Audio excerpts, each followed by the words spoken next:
As long as America continues its wickedness, interference, and savagery, the Iranian nation will not abandon death to America.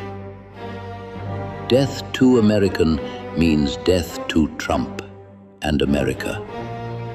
It means death to arrogance. Ayatollah Ali Khamenei once declared, "For 35 years, one man sat above the presidency, above parliament, above the courts. In the Islamic Republic of Iran, the ultimate authority did not face elections. He faced history."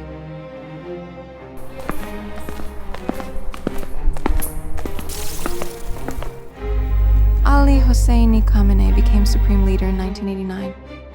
He was not the architect of the revolution. He was its survivor, and over time, its stabilizer, and, to his critics, its enforcer. But systems built around singular authority do not change gradually. They change abruptly. Ali Khamenei was born in 1939 in Mashhad, Iran. He was trained as a cleric, shaped by the religious scholarship of Qom, and influenced by Ayatollah Ruhollah Khomeini's opposition to the Shah. During the 1979 Iranian Revolution, Khamenei aligned with the clerical movement that would overthrow Mohammad Reza Pahlavi. He was not the most visible revolutionary, but he was dependable. In the 1980s, he served as president of Iran during the Iran-Iraq War. A brutal 8-year conflict that entrenched revolutionary governance and militarized the state. In 1981, he survived an assassination attempt that left his right arm partially paralyzed. When Khomeini died in 1989, the Assembly of Experts selected Khamenei as supreme leader. At the time, many questioned the choice, as later described by The Independent. When he rose to power in 1989, Khamenei had to overcome deep doubts about his authority. A low-level cleric at the time, Khamenei didn't have his predecessor's religious credentials. With his thick glasses and plodding style, he didn't have his fiery charisma either. The choice surprised many. He did not possess Khomeini's religious stature, but he possessed political reliability. And in revolutionary systems, reliability can outweigh charisma. Over the next 3 decades, Khamenei oversaw expansion of the Islamic Revolutionary Guard Corps, consolidation of clerical oversight over elections, suppression of reformist movements, strategic expansion of regional influence in Lebanon, Syria, Iraq, and Yemen. Presidents came and went. Khamenei remained. Time magazine later summarized his tenure. Khamenei has ruled 3 times longer than the late Khomeini, and has shaped Iran's Islamic Republic, perhaps even more dramatically, securing his place as the unquestionable authority, below only that of God. Iran's constitution places the supreme leader above elected office. He commands the armed forces, appoints the judiciary, controls state broadcasting, influences candidate vetting. The presidency can shift tone. The supreme leader defines limits. Khamenei's regional strategy did not rely solely on diplomacy. It relied on force at a distance. The U.S. Department of State has repeatedly characterized Iran's activities this way. Iran remained the leading state sponsor of terrorism, facilitating a wide range of terrorist and other illicit activities in the United States and globally, supporting acts of terrorism through its proxies and partner groups, such as Hezbollah, Ansar Allah, and Hamas. Iran rejects that characterization. Tehran calls it resistance.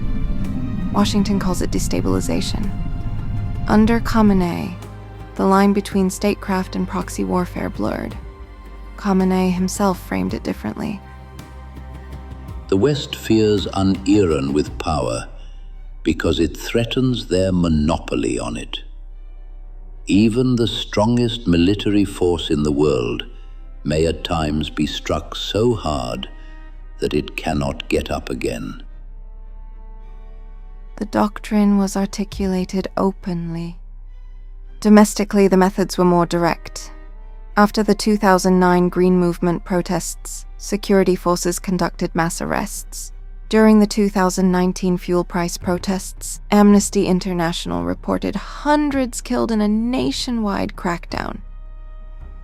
In 2022, demonstrations following the death of Mahsa Amini were met with arrests, internet blackouts, and lethal force.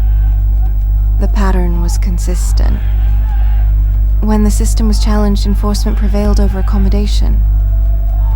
UK Defence Secretary John Healey later remarked, "I think few people will mourn the Ayatollah's death, not least the family and friends of those thousands of young protesters murdered on the streets of Iranian cities." Political opposition remained tightly constrained. Media remained state-controlled or heavily regulated. Khamenei's authority endured not only because of ideology, it endured because dissent carried cost. Analyst Karim Sajjadpour of the Carnegie Endowment described his rise this way. An accident of history who went from a weak president to an initially weak supreme leader to one of the 5 most powerful Iranians of the last 100 years. Sanctions intensified over Iran's nuclear program.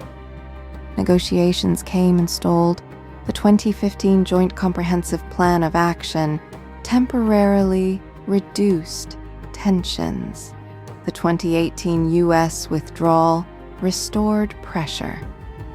By the early 2000s, questions of succession became more pronounced.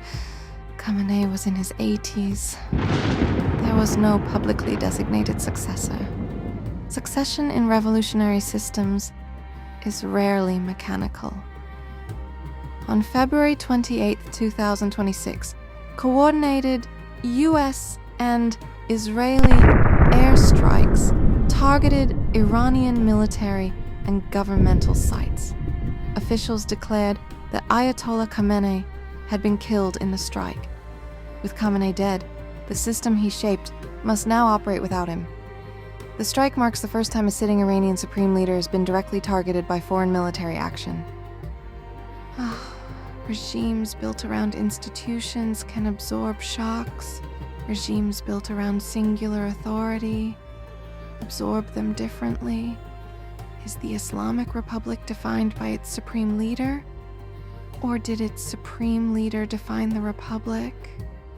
That answer will not be found in the strike. It will be found in what follows.